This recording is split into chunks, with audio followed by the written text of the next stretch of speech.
Corinne Holloway held the revolver steady, aimed square at the chest of the man who'd broken her heart 6 years ago. Cole Crawford stood 15 feet away on the orchard path, hands loose at his sides, dust still rising from his boots.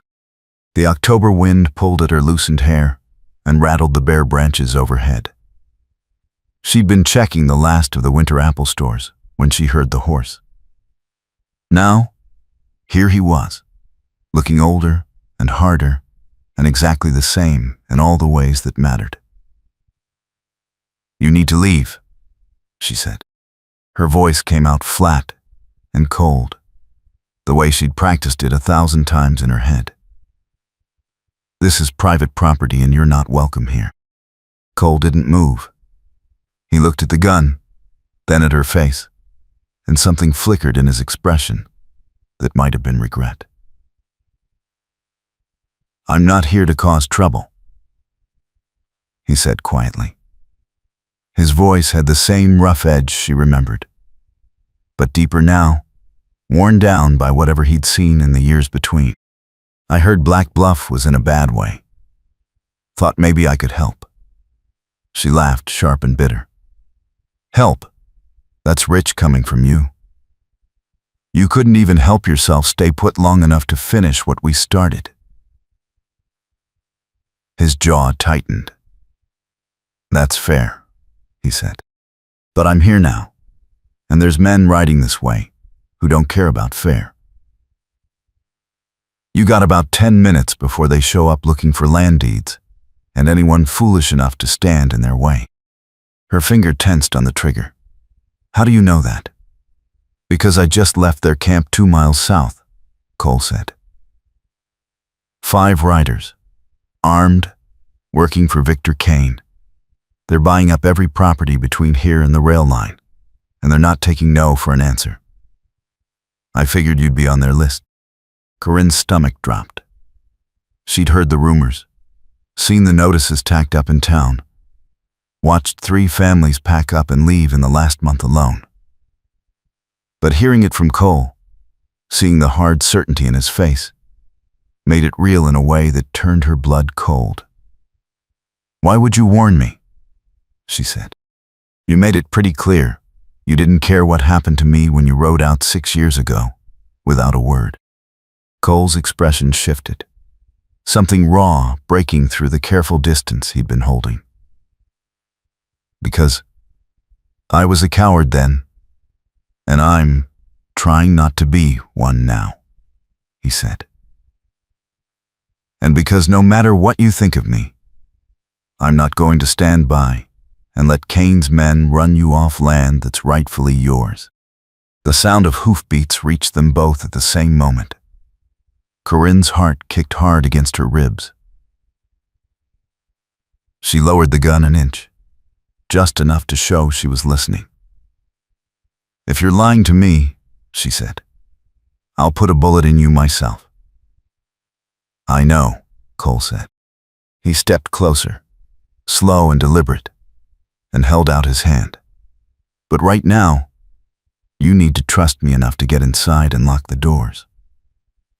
They see you out here alone, they'll push harder."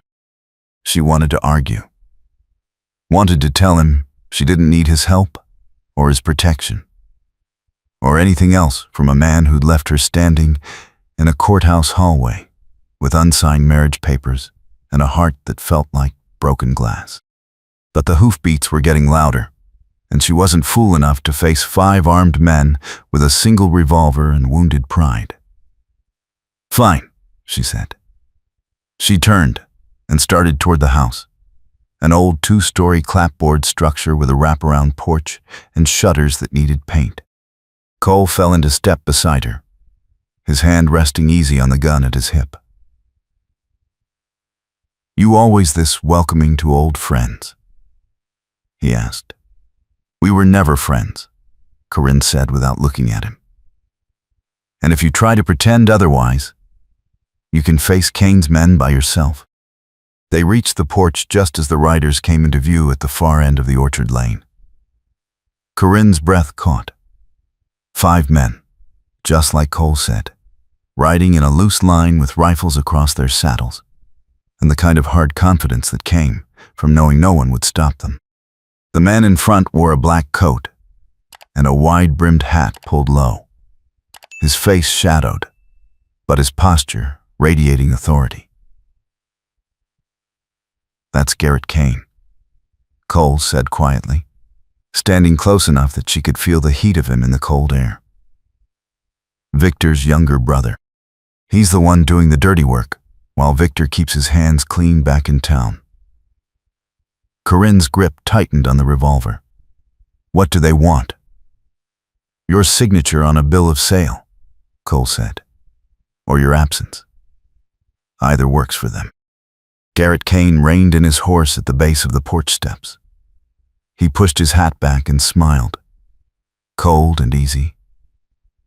"Afternoon, Miss Holloway," he said. His voice was smooth, almost pleasant, which made the threat underneath it worse. "I hope we're not interrupting anything important." Corinne stepped forward, keeping the revolver visible but not aimed. "You are," she said, "and I'd appreciate it if you'd state your business and move on." Garrett's smile widened. "Business? Well now, that's a friendly way to put it. We're here on behalf of the Black Bluff Land Development Company. We're prepared to offer you a fair price for this property, payable immediately, with a generous grace period to relocate." She felt Cole shift slightly beside her, a subtle change in his stance that put him between her and the riders. "I'm not selling," Corinne said. Garrett sighed like she'd just made his day harder for no good reason. "See, that's disappointing," he said. "Because we've got a schedule to keep and you're holding up progress. This land's been assessed and approved for rail expansion. You can take the offer now, or you can wait until the county decides your deed's not worth the paper it's printed on. Either way, you're leaving." Corinne's pulse hammered in her ears. "That's not legal," she said. "The county can't just invalidate a deed without cause." Garrett shrugged. "County can do a lot of things when the right people are motivated. And Miss Holloway, I'd hate to see you get hurt trying to fight something that's already decided." One of the riders behind him, a lean man with a scarred face, spat tobacco juice into the dirt and grinned. "Might be accidents happen to folks who don't cooperate," he said. Cole's voice cut through the air, low and steady. "You threatening a woman on her own property," he said. "That the kind of progress your company's selling?" Garrett's gaze shifted to Cole, and something ugly flickered across his face. "Don't recognize you, stranger," he said. "This doesn't concern you." Cole smiled, but there was no warmth in it. "See, that's where you're wrong," he said. "Miss Holloway's business is my business now. And I'm telling you polite-like to get back on those horses and ride out." Garrett studied him for a long moment, eyes narrowing. "You got a name?" he asked. "Cole Crawford," Cole said. "And before you ask, yes, I'm the Crawford who rode with the 4th Cavalry. So I know exactly what you're trying to do here, and I know it won't go the way you think." The air went tight and cold. One of the other riders shifted in his saddle, hand drifting toward his rifle. Garrett held up a hand, stopping him. "Cole Crawford," he repeated slowly. "Heard you died at Missionary Ridge." Cole's expression didn't change. "Heard wrong." Garrett's smile was gone now, replaced by something harder and more calculating. "Well then," he said, "I'll pass along your regards to my brother. He'll be real interested to know you're back." He gathered his reins and turned his horse, the other riders following suit. "This isn't over, Miss Holloway," he called over his shoulder. "You've got until the end of the week to reconsider. Then it's out of my hands." They rode out in a tight group, disappearing down the lane in a cloud of dust and dry leaves. Corinne stood frozen on the porch, adrenaline still singing through her veins, until the hoofbeats faded. Then, her knees went weak, and she had to grab the porch rail to keep from swaying. Cole's hand closed around her elbow, steadying her. "Easy," he said. "You're all right." She jerked away from him, anger flooding in to replace the fear. "Don't touch me," she said. "And don't you dare act like you have any right to speak for me. I didn't ask for your help, and I don't want it." Cole stepped back, hands up, but his expression stayed calm. "You needed it whether you asked or not," he said. "Garrett Kane's not the kind of man who takes no from a woman standing alone." She whirled on him. "And you're the kind of man who thinks he can just ride back into my life after 6 years and play hero. What gives you the right?" His face went still, something wounded flickering in his eyes before he shuttered it. "Nothing," he said quietly. "I don't have any rights where you're concerned. I gave those up when I left. But I'm here now, and those men are coming back. So you can hate me all you want as long as you let me help you figure out how to fight them." Corinne stared at him, chest heaving, fury and fear, and something deeper all tangled up inside her. "I don't need your help," she said. "I've been managing this place on my own for 3 years. I can handle a few land speculators." Cole's jaw tightened. "This isn't speculation, Corinne," he said. "This is theft dressed up in legal paper. Victor Kane's got half the county officials in his pocket, and the other half too scared to cross him. You go up against him alone, you'll lose everything." She wanted to argue, but the truth of it settled heavy in her stomach. She'd heard the stories. Families run off in the night, deeds mysteriously voided, houses burned under suspicious circumstances. The law in Black Bluff had teeth only when it served the right people, and Victor Kane was very much the right people. "Fine," she said. "Tell me what you know. Then we'll see if your help is worth the trouble." Cole nodded slowly.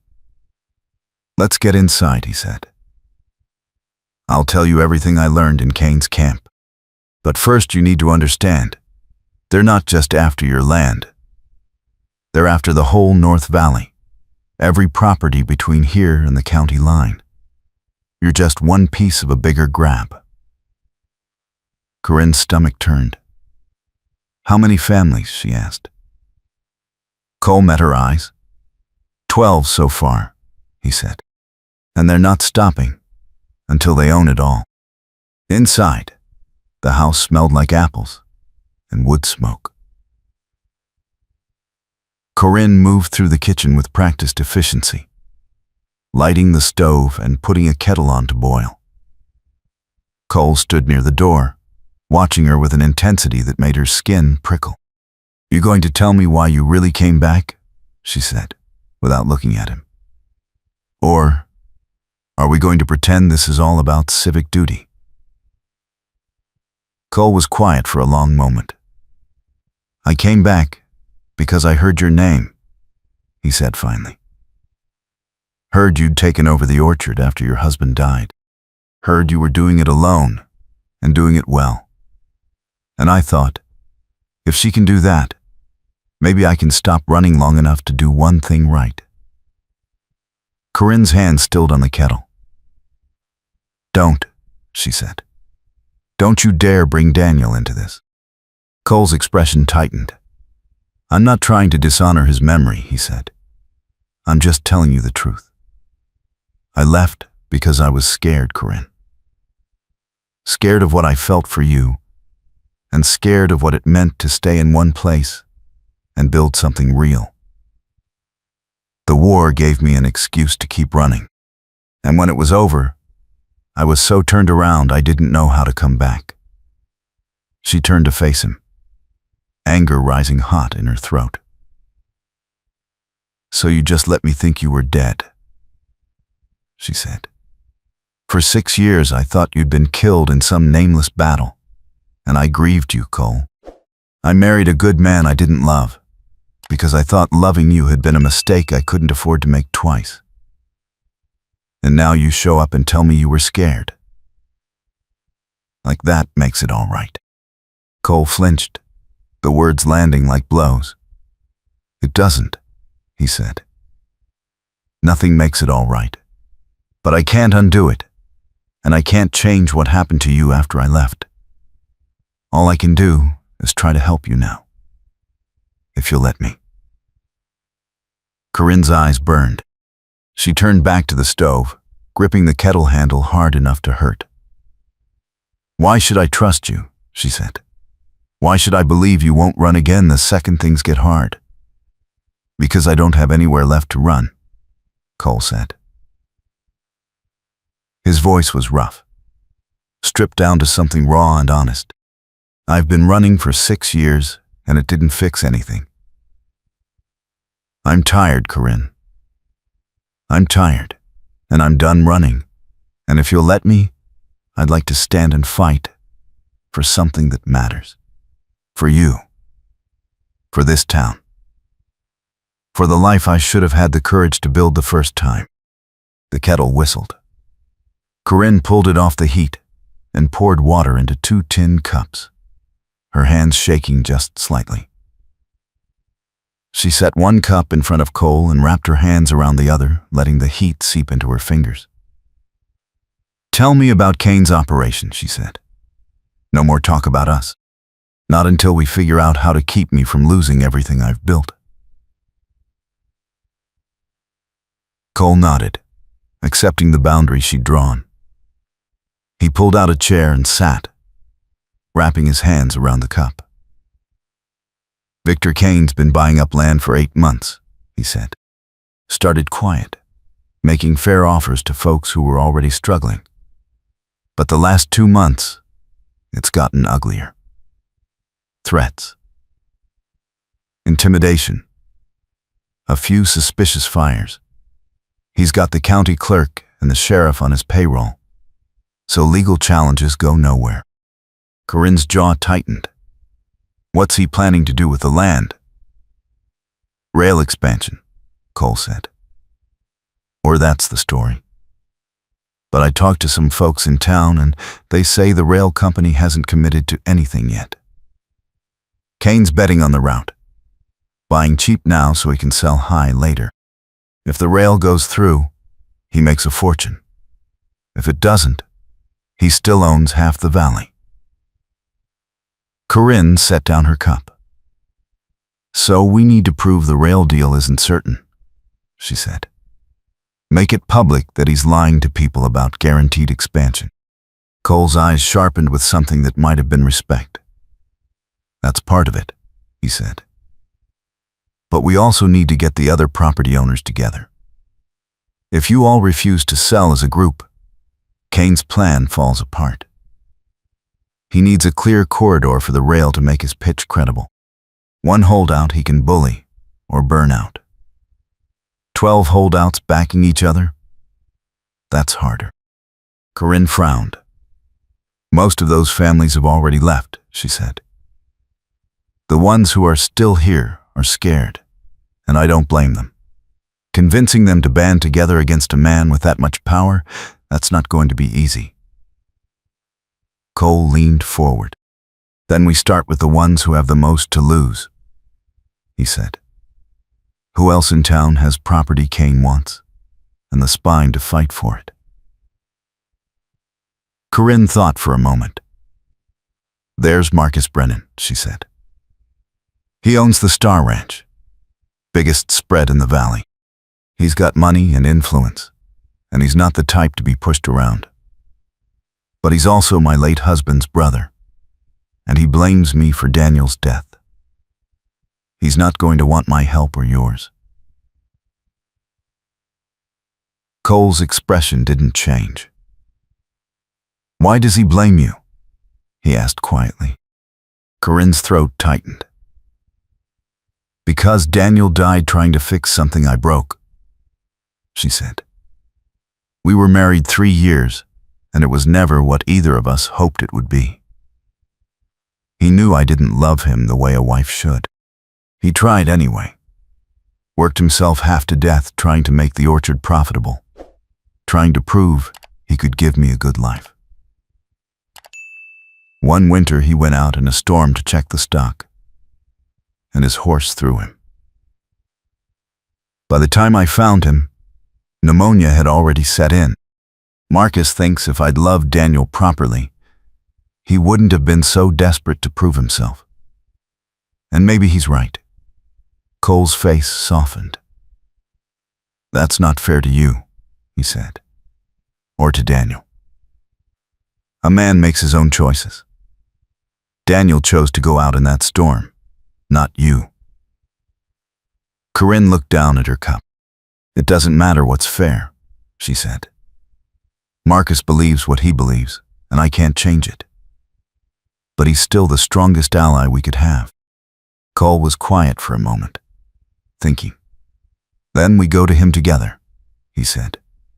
We lay out what Cain's doing, and we make it clear this isn't about you or Daniel or old grudges. This is about keeping Cain from stealing everything Marcus's family built. If he's smart, he'll see past the personal and focus on the threat. Corinne shook her head. Marcus hates me, Cole, she said.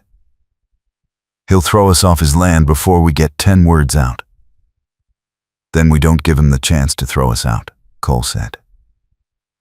There's a livestock auction in town tomorrow. Big one. Draws buyers from 3 counties. Marcus will be there, and so will half the valley. We make our case in public, in front of people who need to hear it. Cain can't shut us down without showing his hand, and Marcus can't walk away without looking like a coward. Corinne studied him, seeing the tactical mind that had kept him alive through the war. It's risky, she said. If we push too hard, Cain might move faster. Cole nodded. He'll move anyway, he said. Question is whether we're ready when he does. She took a breath, weighing the options. All right, she said. We'll go to the auction. But if this goes wrong, if people get hurt because we stirred things up, that's on both of us. Cole met her eyes.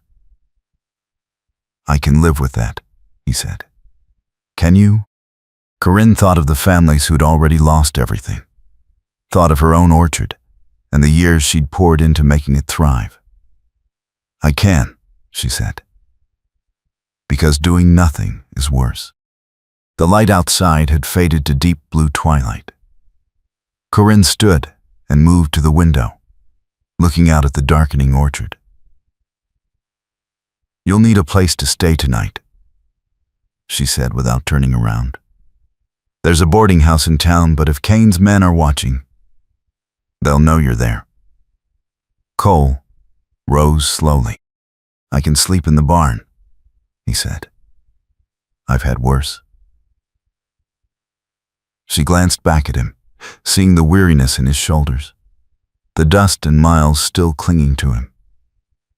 The barn's fine, she said. But you'll eat before you go. I'm not sending you out there on an empty stomach. Something flickered across his face, surprise and gratitude mixed together. Thank you, he said quietly. Corinne turned back to the stove, pulling out cornbread and cold chicken from the larder. Don't thank me yet, she said. Tomorrow you're going to earn it. They ate in silence, the tension between them shifting into something more complex, layered with old hurt and fragile new trust. When Cole finally rose to leave, Corinne walked him to the door. He paused on the threshold, looking back at her. For what it's worth, he said, I'm sorry. For all of it. I know sorry doesn't fix anything, but I need you to know I mean it. Corinne's chest tightened. Sorry doesn't fix it, she agreed. But it's a start. Cole nodded and stepped out into the night. She watched him cross the yard to the barn, a lean shadow against the darker shapes of the orchard. Then she closed the door and locked it, leaning her forehead against the rough wood. 6 years she'd worked to bury her feelings for Cole Crawford.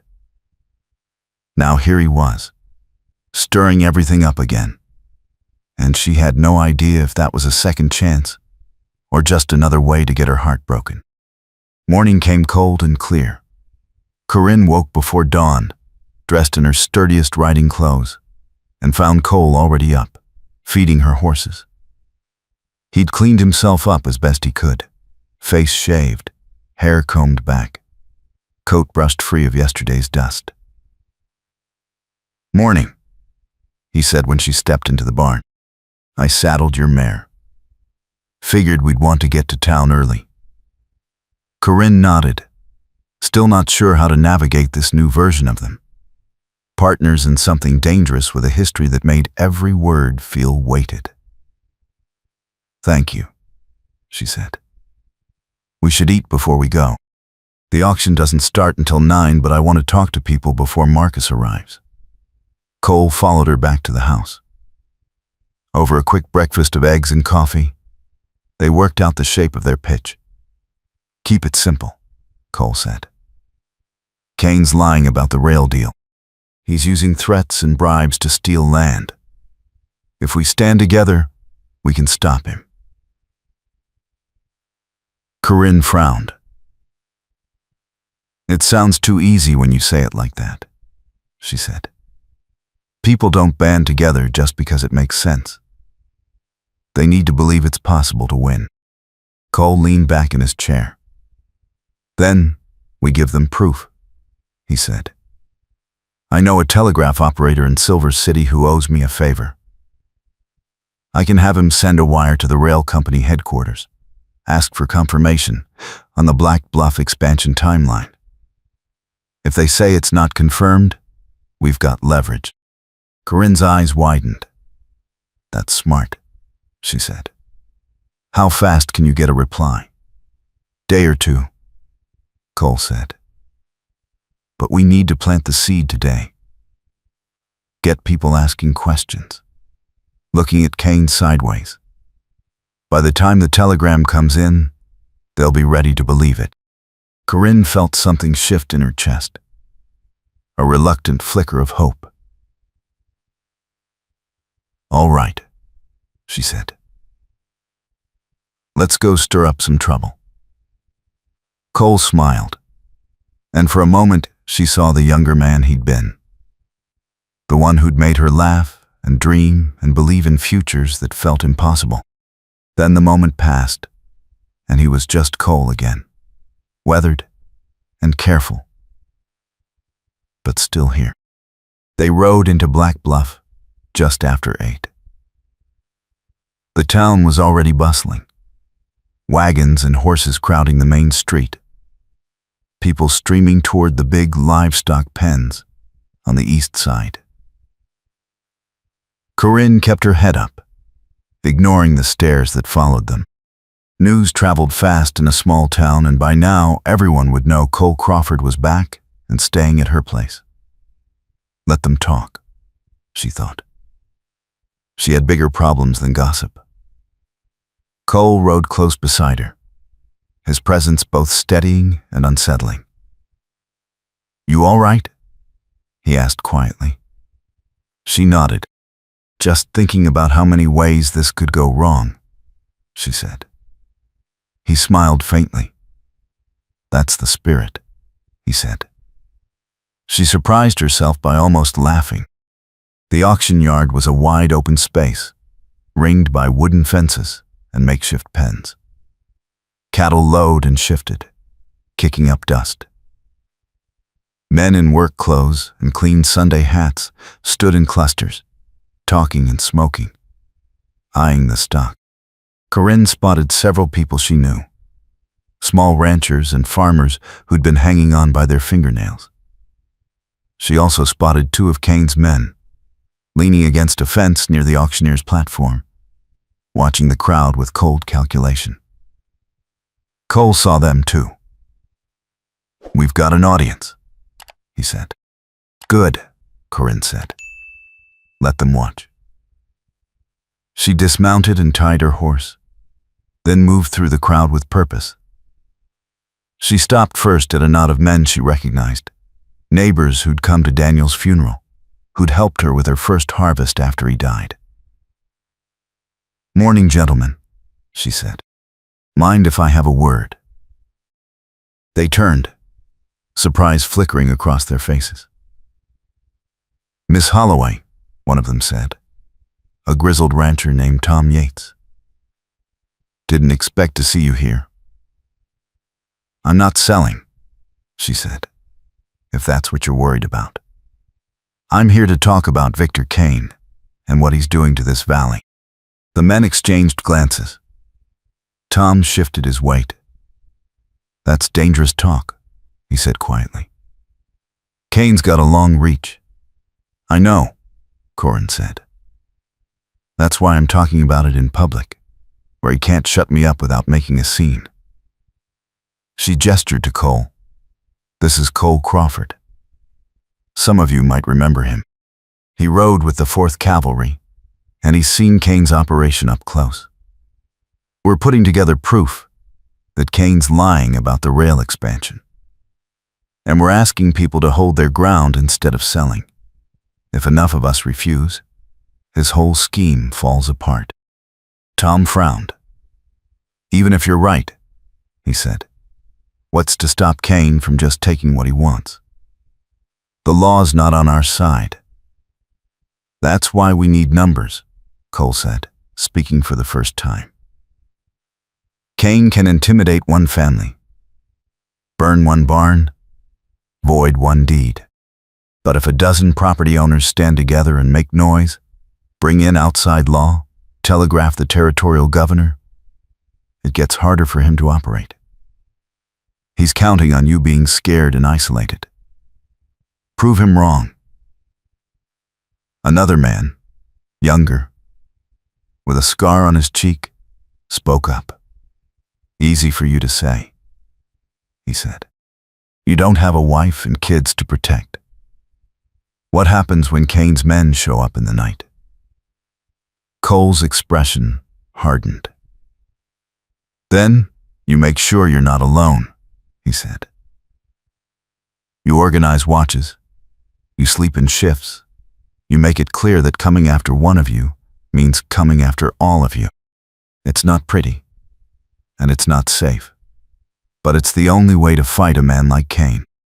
The men were quiet, chewing on that. Corinne pressed the point. "Tom, you remember when the drought hit 5 years ago, and we all helped each other haul water? We didn't ask if it was safe or convenient. We just did what needed doing. This is the same. Kane's a drought that'll kill every one of us if we don't stand together." Tom looked at her for a long moment, then nodded slowly. "All right," he said. "I'm listening. What do you need from me?" Corinne's heart lifted. "Come to a meeting tomorrow night," she said. "My place. Bring anyone you trust who's willing to fight. We'll pool information, figure out who's most vulnerable, and start organizing." Tom glanced at the other men. They nodded, wary but willing. "We'll be there," Tom said. "But if this goes sideways, Miss Holloway, Kane will come down on you first and hardest." Corinne met his eyes. "I know," she said. "I'm counting on it." They moved through the crowd, having versions of the same conversation. Some people turned them away, too scared or too tired to risk everything on a fight they didn't think they could win. But others listened, and a few even agreed to come to the meeting.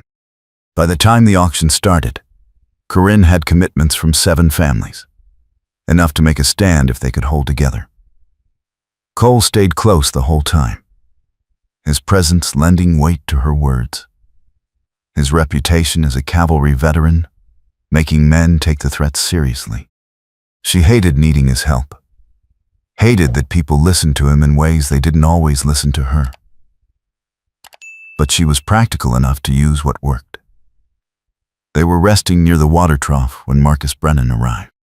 Corinne saw him before he saw her, a tall, broad-shouldered man in his 40s with Daniel's dark hair and none of Daniel's softness. He rode in flanked by 2 ranch hands, dismounted with the easy confidence of a man who owned more than most, and scanned the crowd with sharp, assessing eyes. Cole followed her gaze. "That him?" he asked. Corinne nodded, her stomach nodding. "That's him," she said. "And he just saw us." Marcus's expression shifted the moment he spotted her, hardening into something cold and unfriendly. He said something to his men, then strode across the yard in long, purposeful steps. Corinne straightened, forcing herself to meet him halfway. Cole moved with her, a solid presence at her side. Marcus stopped 3 feet away, his gaze flicking from Corinne to Cole and back.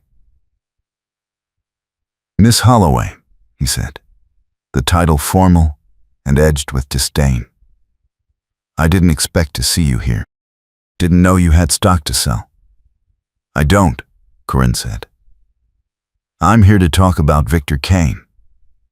Marcus's jaw tightened. "I've got no interest in whatever scheme you're cooking up," he said. "You've caused my family enough grief. Stay away from me and stay off my land." Cole stepped forward slightly. "Mr. Brennan," he said. "My name's Cole Crawford. I served with the 4th Cavalry, and I'm here because Kane's operation is bigger than personal grudges. He's targeting your ranch along with a dozen others. If you don't listen now, you won't have a ranch to protect." Marcus's gaze locked on Cole, cold and measuring. "I know who you are," he said. "And I know you're the reason my brother's widow spent 3 years in a loveless marriage. So you'll forgive me if I don't take advice from a man who abandoned her once and will probably do it again." Corinne's temper flared. "That's enough," she said. "You want to blame me for Daniel's death? Fine. But don't punish the whole valley because you're angry at me. Kane's buying up land with threats and bribes, and if we don't stop him, he'll own everything from here to the county line, including Star Ranch." Marcus's expression flickered, just for a moment, uncertainty breaking through the anger. "What proof do you have?" he asked. Cole pulled a folded paper from his coat. "This is a list of properties Kane's already acquired," he said. 12 in 8 months. Most of them sold under duress. I've also sent a wire to the rail company asking for confirmation on the Black Bluff expansion. If they say it's not approved, Kane's whole story falls apart, and we can prove he's been lying." Marcus took the paper, scanned it, and his face went tight. "2 of these families were friends of mine," he said quietly. "I didn't know they'd sold." "Because Kane kept it quiet," Corinne said. "He doesn't want people comparing notes, doesn't want anyone organizing resistance. That's why we're asking you to join us. You've got resources, influence, connections outside the valley. With you backing us, we have a real chance." Marcus was silent for a long moment, staring at the list. Then he looked up, his gaze settling on Corinne with something that might have been grudging respect. "You're asking me to trust you," he said, "after everything." "I'm asking you to trust the facts," Corinne said, "and to put your family's legacy ahead of your anger at me." Marcus folded the paper and tucked it into his coat. "I'll think about it," he said. "That's all I'm promising." Corinne nodded. "There's a meeting tomorrow night at my place," she said. "If you decide you're willing to fight, come. If not, at least keep what we've told you to yourself. Kane doesn't need to know we're organizing until we're ready to move." Marcus's mouth tightened. "I won't sell you out," he said. "But I'm not making any promises beyond that." Then he turned and walked away, his men falling in behind him. Corinne let out a shaky breath. "That went better than I expected," she said. Cole smiled faintly. "He didn't punch me," he said. "I'm calling that a win." She surprised herself by laughing, the tension breaking just slightly. They spent the rest of the morning circulating, talking to anyone who'd listen, planting seeds of doubt about Kane's promises. By the time they left, the sun was high and hot, and Corinne's voice was hoarse from talking. But she felt something she hadn't felt in a long time, a sense of momentum, of possibility. They rode back toward the orchard in companionable silence. Cole glanced at her as they crested the ridge overlooking the valley. "You did good today," he said. "You're stronger than you give yourself credit for." Corinne looked out at the patchwork of fields and fences, the scattered homesteads clinging to the land. "I had to be," she said. "There wasn't anyone else to do it." The shot cracked through the air like a thunderclap. Corinne's mare shied hard, nearly throwing her. Cole grabbed her reins, steadying the horse, his other hand already on his gun. "Get down," he shouted. Another shot kicked up dust 5 feet to their left. Corinne threw herself from the saddle, landing hard in the scrub grass. Cole was beside her in an instant, pulling her behind a boulder as a third shot ricocheted off stone. "Where are they?" Corinne gasped, heart hammering. Cole scanned the ridgeline above them. "2 shooters," he said. "Maybe 3. Up in the rocks, using the sun for cover. This is Kane's work. He wants us scared." Corinne's blood ran cold. "We need to get to cover," she said.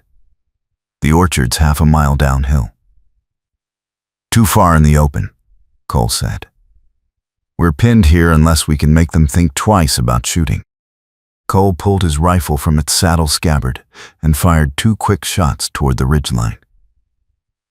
A shout echoed down, followed by the sound of boots on stone.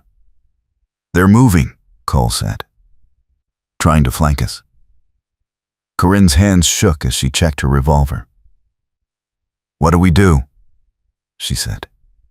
"We move first," Cole said. "There's a dry wash 30 yards south. If we can reach it, we'll have cover all the way down to the tree line. But we have to move fast, and we have to move together. You ready?" Corinne nodded, fear and adrenaline making everything sharp and clear. "Ready?" she said. Cole grabbed her hand. "On 3, he said.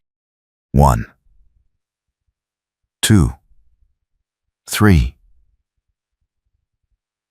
They broke from cover, running low and fast across the open ground. Shots cracked behind them, bullets whining past. Corinne's lungs burned, but she didn't slow. Didn't look back. Just ran with Cole's hand locked on hers, pulling her forward. They hit the wash and tumbled down the steep bank in a tangle of arms and dust. Corinne gasped for breath, her shoulder aching from the impact. Cole rolled to his feet, rifle up, scanning for pursuit. "You hit?" he asked. She shook her head. "I'm fine," she said. "What about you?" He didn't answer. just grabbed her arm and hauled her upright. "Keep moving," he said. "They won't give up easy." They ran down the wash, the narrow channel offering cover but no easy escape. Behind them, Corinne could hear men shouting, coordinating. Her heart hammered against her ribs. This was real.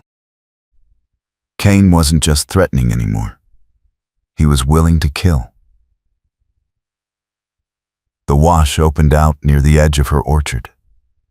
Cole pulled her into the cover of the trees, both of them breathing hard. "We need to get to the house," he said. "Barricade. Load every gun you've got and wait for them to make a mistake." Corinne nodded, too winded to argue. They moved through the orchard at a half-run, the bare branches offering scant cover. When they reached the house, Cole kicked the door open and shoved her inside, then slammed it shut and threw the bolt. He moved through the rooms with quick efficiency, checking windows, pulling shutters closed, dragging furniture into position. Corinne grabbed rifles from the rack above the mantel, checked the loads, and laid them out on the table. Her hands were steadier now, the fear crystallizing into something colder and more focused. "How many do you think?" she asked. "3, maybe 4, Cole said. "They'll probe the defenses, see if we panic. If we hold steady, they'll back off. Cain doesn't want a pitched battle in broad daylight. Too many witnesses. But if we give them an opening, they'll take it."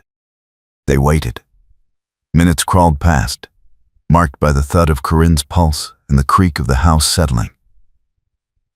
Then a voice called from outside, rough and mocking. "Miss Holloway," the voice said. "We don't want trouble. Just come out, and we'll talk reasonable-like." Cole's jaw tightened. "That's Garrett Cain," he said. "Don't answer." Corinne stayed silent, rifle trained on the window. The voice came again. "We know Crawford's in there with you," Garrett called. "You're making this harder than it needs to be. My brother's a reasonable man. Sign the deed over, and we'll forget this whole misunderstanding." Corinne's finger tensed on the trigger. "Not a chance," she muttered. Cole glanced at her, something fierce and approving in his eyes. "That's my girl," he said quietly. The words sent a shock through her, old and new, all tangled up. But there was no time to unpack it. A shot slammed into the shutters, splintering wood. Corinne flinched, but held her ground.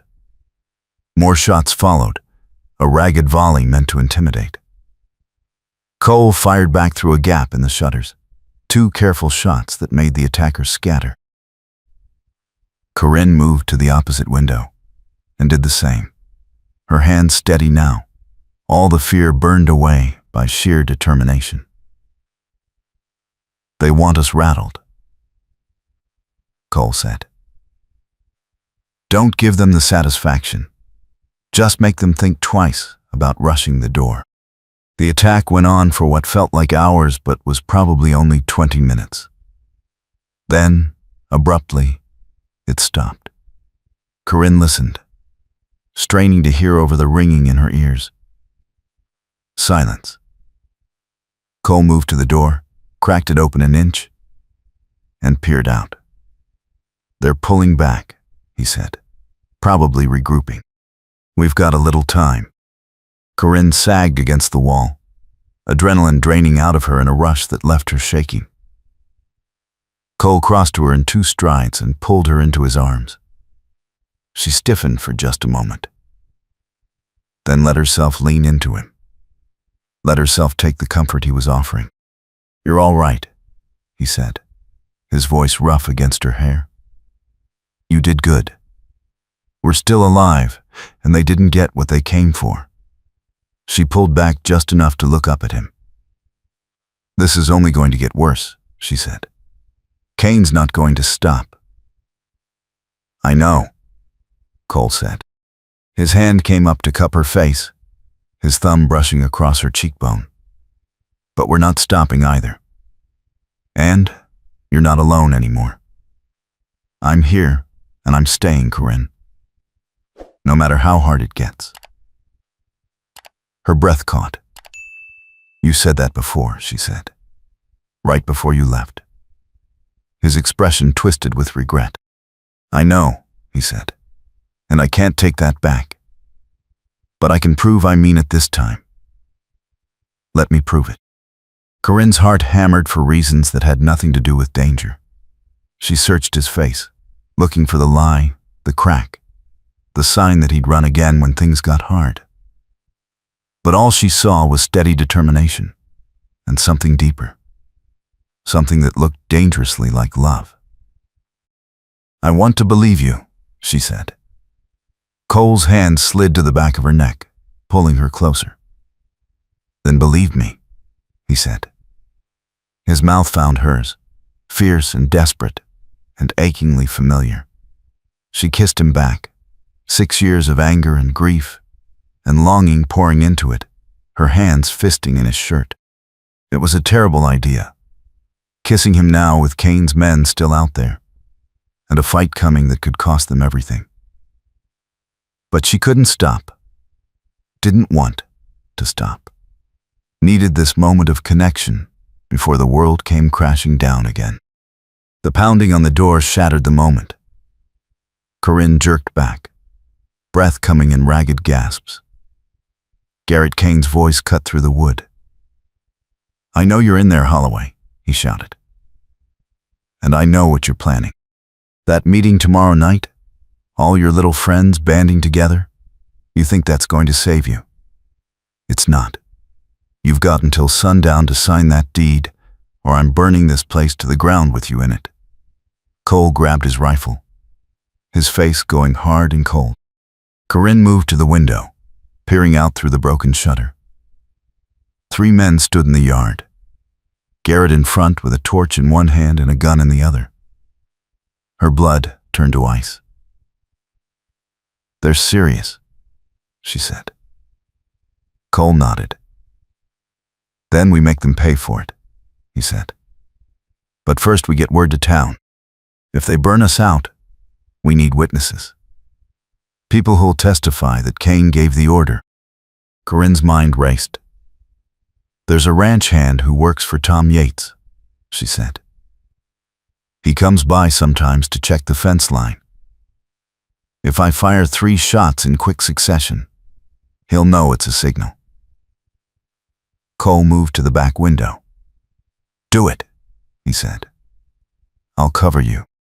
Corinne raised her rifle and fired 3 evenly spaced shots into the air. The sound echoed across the valley, sharp and unmistakable. In the yard, Garrett's head snapped around. What was that? He shouted. Cole fired through the front window, forcing Garrett and his men to duck. That's your answer, Cole called back. You want to burn us out? You better be ready to explain it to the whole valley. Because they're coming, and they're going to see exactly what kind of man you work for. Garrett's face twisted with rage. You're dead, Crawford, he shouted. Both of you. He threw the torch toward the porch. It landed on the dry wooden planks and flames leaped up, hungry and fast. Corinne's stomach lurched. Cole grabbed her arm. Back door, he said. Now. They ran through the house, grabbing what they could, rifles and ammunition and a satchel of papers Corinne had been keeping. Cole kicked the back door open, and they stumbled out into the yard. Behind them, flames roared up the side of the house, black smoke billowing into the sky. Corinne's heart broke watching it. 3 years of work and memories going up in fire. But there was no time to grieve. Garrett and his men were circling around, and they had nowhere left to hide. Cole pulled her toward the orchard. We can lose them in the trees, he said. Buy time until help arrives. They ran into the cover of the bare apple trees, the smoke from the burning house rising behind them like a funeral pyre. Corinne's lungs burned, and her legs shook, but she kept moving, driven by pure survival instinct. Behind them, she could hear men shouting, horses crashing through the underbrush. Cole stopped suddenly, pulling her down behind a fallen log. Listen, he said. In the distance, new sounds. Hoofbeats, a lot of them. And then voices, Tom Yates's rough shout cutting through the chaos. Holloway. Crawford. Where are you? Relief flooded through Corinne so strong it nearly knocked her down. Here, she called. We're here. Tom and 6 other men thundered into the orchard, rifles drawn. Garrett Kane and his men were already retreating, vanishing into the scrub beyond the property line. Tom reined in hard, his face grim. We saw the smoke, he said. Figured Kane made his move. You both all right? Corinne nodded, too exhausted to speak. Cole helped her to her feet. We're alive, he said. But Kane just declared war. Tom's expression hardened. Then we'd better be ready to fight back, he said. That meeting you wanted, it's happening tonight. My place. Everyone who's got a stake in this valley will be there. And after what Kane just pulled, I think you'll find folks a lot more willing to listen. Corinne looked back at her burning house, grief and fury warring in her chest. Then let's make sure it was worth something, she said. They rode to Tom Yates's ranch, a sprawling operation with a sturdy main house and a big barn. By the time they arrived, word had spread.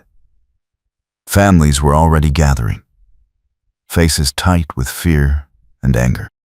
Corinne cleaned up as best she could in Tom's kitchen, washing the soot and blood from her face, changing into a borrowed dress. When she looked in the mirror, she barely recognized herself. She looked older, harder, like someone who'd been through fire and come out changed.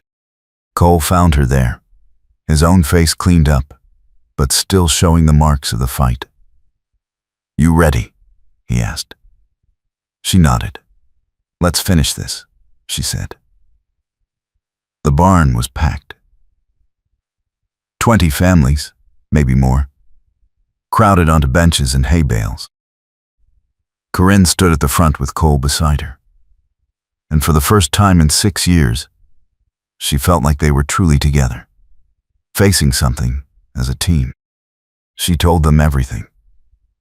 Kane's lies about the rail expansion, his threats and bribes, the fire that had destroyed her home. Cole backed her up with hard facts, names and dates and property records. And then Tom Yates stood and told them about the telegram Cole had sent, the one that would prove Kane was lying.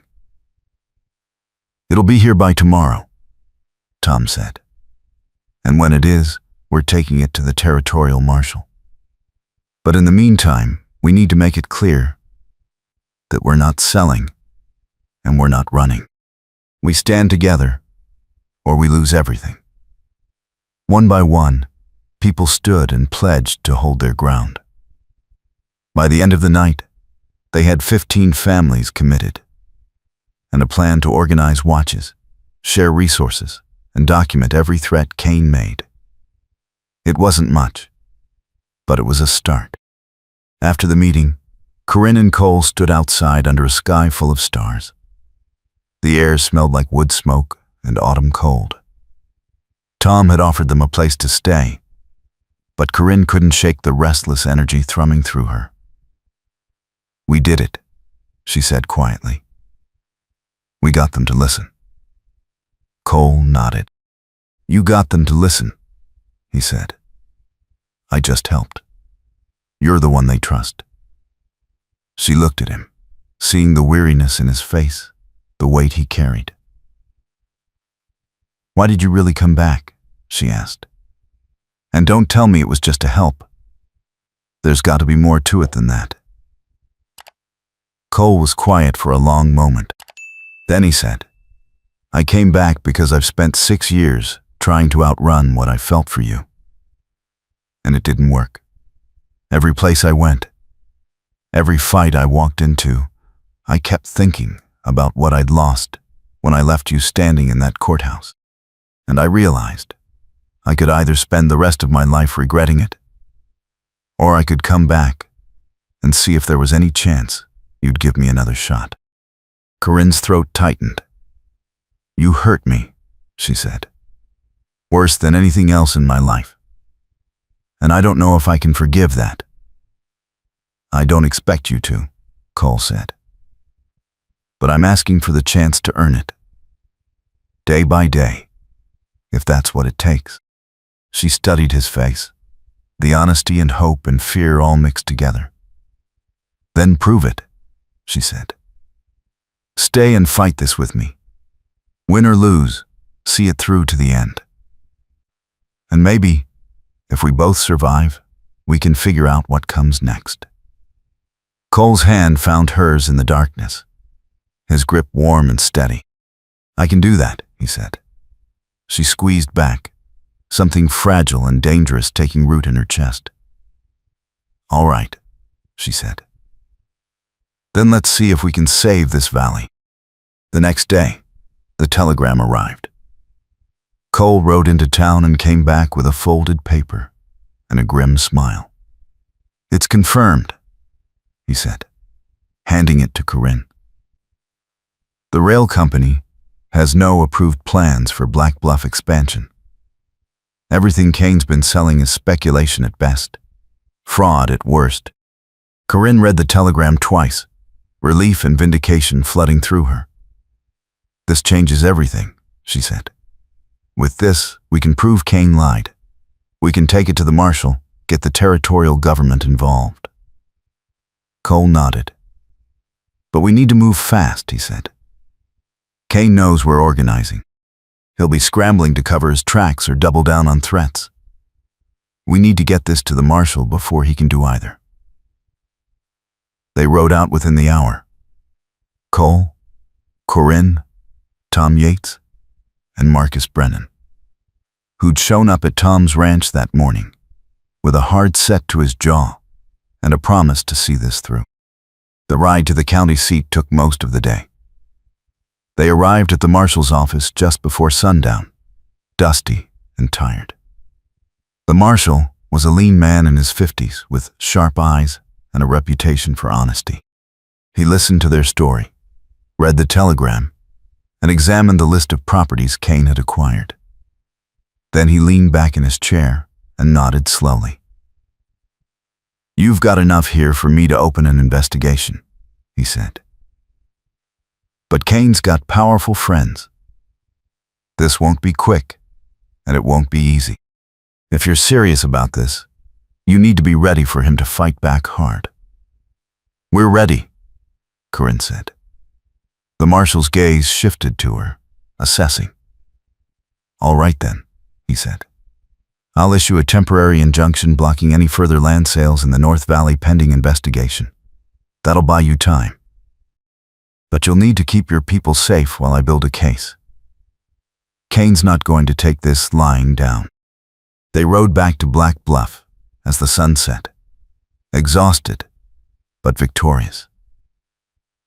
News of the injunction spread fast, and by the time they reached town, people were gathering in the street, hope flickering on their faces for the first time in months. Corinne stood on the steps of the general store and told them what the marshal had promised. There was cheering, cautious but real. Tom clapped Cole on the shoulder. "You did it," he said. "Both of you." Cole shook his head. "This is just the start," he said. "Kane's not done yet." But that night, for the first time since Cole had come back, Corinne, let herself hope. She and Cole sat on the porch of Tom's ranch house, watching the stars come out. "You were right," she said quietly, "about fighting back, about standing together. I didn't think it was possible, but you made me believe it." Cole looked at her, something soft and wondering in his expression. "You did that yourself," he said. "I just gave you a reason to try." She reached for his hand, lacing her fingers through his. "Thank you," she said, "for coming back, for staying, for not running when it got hard." Cole brought her hand to his lips and kissed her knuckles. "I'm not running anymore," he said. "I'm right where I want to be." The moment stretched, sweet and fragile, until Tom's voice broke it from inside the house. "Crawford, Holloway, you'd better come see this." They hurried inside to find Tom standing by the window, his face pale. "There's riders coming," he said. "A lot of them." Corinne's stomach dropped. "Kane," she said. "It has to be." Cole grabbed his rifle. "Then we make our stand here," he said. "Together." They took up positions, weapons ready, and waited. But the riders didn't attack. They rode into the yard in a loose formation, and Corinne recognized faces in the lamplight. Neighbors and friends, armed and determined. Tom let out a breath. "They're ours," he said. Corinne's knees went weak with relief. One of the riders dismounted, a woman named Sarah Chen, who owned a small farm near the creek. "We heard Kane might try something tonight," she said. "Figured you could use some help." By the end of the hour, 30 people had gathered, turning Tom's ranch into an armed camp. Kane's men appeared at the edge of the property just before midnight, a dark line of riders silhouetted against the moon. But when they saw the numbers arrayed against them, they hesitated. Garrett Kane rode forward alone, stopping just within shouting distance. "You think you've won," he called, "but this isn't over. My brother won't forget this." Cole stepped forward. "Your brother can come talk to the marshal," he called back. "We've got proof he lied, proof he's been using threats and intimidation. The law's on our side now. Tell him to back off or face federal charges." Garrett's face twisted with fury, but he didn't argue. He wheeled his horse and rode off, his men following. The camp erupted in cheers. Corinne sagged against Cole, exhaustion and relief making her lightheaded. "We won," she said. "For tonight," Cole said. "But yeah, we won." She looked up at him, seeing the same bone-deep weariness and fierce joy she felt. And then, because she couldn't help it, she kissed him again, this time slow and sweet, and full of promise. Around them, people cheered louder, and she laughed against his mouth. Cole pulled back just enough to rest his forehead against hers. "So," he said, "does this mean you forgive me?" Corinne smiled, something warm and reckless unfurling in her chest. "It means I'm willing to try," she said. "One day at a time." Cole's eyes lit up like she'd just handed him the world. "That's all I'm asking," he said. She kissed him again, deeper this time, and let herself believe that maybe, just maybe, they'd get their second chance after all. The fight wasn't over. There would be more battles, more threats, more hard days ahead. But standing there, in the middle of a crowd of friends with Cole's arms around her, Corinne felt something she hadn't felt in years. She felt like she was home. And this time, she wasn't letting go. 3 months later, Corinne stood in the ruins of her old house. now cleared and ready for rebuilding. The valley had come together to help, donating labor and materials, determined to restore what Cain had destroyed. Victor Cain himself was in federal custody, facing charges of fraud and intimidation. Garrett had fled the territory. The rail expansion had been approved after all, but on terms negotiated by the valley property owners, ensuring fair compensation and community control. Corinne's orchard had survived the fire, the trees bare but alive, ready to bloom again come spring. Cole was beside her, a hammer in one hand and a grin on his face. "Ready to start over?" he asked. She looked at the cleared foundation, then at the man who'd come back when she needed him most, and stayed when she'd given him every reason to leave. "Ready," she said. He pulled a folded paper from his pocket and handed it to her. "What's this?" she asked. "Unsigned marriage certificate," he said. "Dated 6 years ago. I kept it all this time. Couldn't bring myself to throw it away.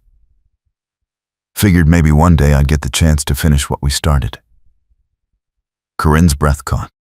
She unfolded the paper, seeing both their names, young and hopeful, the ink faded, but still legible. "Are you asking me?" she said. Cole dropped to one knee right there in the dirt and ash, looking up at her with everything he felt written on his face. "I'm asking," he said. "Not because I think I deserve you, but because I love you, and I want to spend the rest of my life proving I'm worth the risk. Marry me, Corinne, for real this time. No running, no second thoughts. Just us building something together." She looked at him, this man who'd broken her heart, and then come back to help her save everything she'd built. And she smiled, bright and sure. "Yes," she said. "Let's finish what we started." Cole stood and swept her into his arms, kissing her with 6 years of longing and hope and love finally unleashed. Around them, the valley stretched out green and gold, healing and whole, a testament to what people could do when they stood together. They'd fought for it and won it, and now they'd build a life on it, side by side, the way it should have been from the start. When they finally pulled apart, Cole brushed a strand of hair from her face. "So," he said, "where do we get married in this town?" "The church," Corinne said. "This Sunday, if Reverend Matthews will have us on short notice." Cole grinned. "I'll make sure he will," he said. She laughed, joy bubbling up uncomplicated and free. "Then let's go tell everyone," she said. "Because this time, I want the whole valley to see me marry the man I love." They walked hand in hand down the lane toward town, the autumn sun warm on their backs, the future stretching out ahead of them full of hard work and hope, and the kind of love that was worth fighting for. Behind them, the orchard stood bare-branched and waiting, ready to bloom again when spring came. And Corinne knew, bone deep and certain, that they would bloom with it, together, building the life they'd always been meant to have. The fight had been brutal and the scars would last, but they'd won. They'd saved the valley and each other, and that was worth everything. As they crested the hill overlooking Black Bluff, Cole pulled her close and kissed her temple. "Welcome home," he said quietly. Corinne smiled, leaning into him. "Welcome home," she